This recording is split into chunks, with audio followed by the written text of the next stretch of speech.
Кудайдын чакырыгы 31 январь.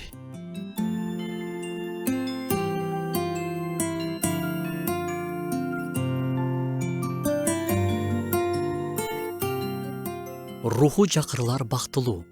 Анткени асман падышачылыгы алардыкы. Ыйсанын тоодогу насатынан. Баары эле түшүнө бербей турган сөздөр. Жакыр деген сөздүн жанында бактылуу деген сөз турбашы керектей сезилет. Анткени жакыр болгондун өзү эле бактысыздык да деши мүмкүн бирөө.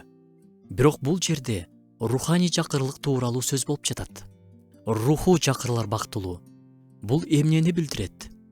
Руху жакыр адам бул алсыз, эрксиз адам эмес.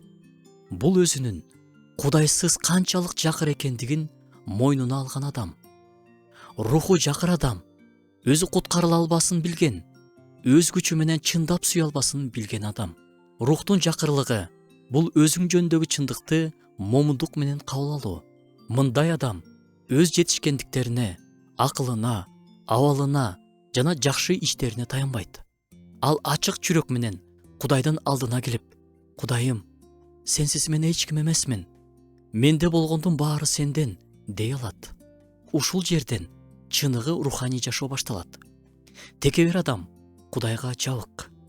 Руху жакыр адам болсо, дайыма Кудайдын ырайымына орун берет. Ыйса айткандай, асман падышачылыгы алардыкы. Кийин келечекте гана эмес, азыр ушул жерде, жүрөктүн тереңинде. Рухтун жакырдыгы сыйынууга, тоо кылууга, башкаларга карата боорукердикке алып келет. Өзүнүн алсыздыгын билген адам эч качан жакынын соттобойт. Андай адам оңой кечирет, анткени өзүнүн ошого муктаж экенин билет. Ар бирибиз өзүбүздөн сурап көрсөк, менин үмүтүм эмнеде? Кудайдабы же өзүмдөбү?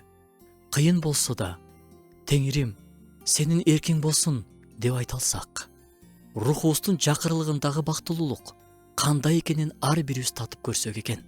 Ошондо асман падышачылыгы алардыкы деген сөздөр бизге да тиешелүү болот.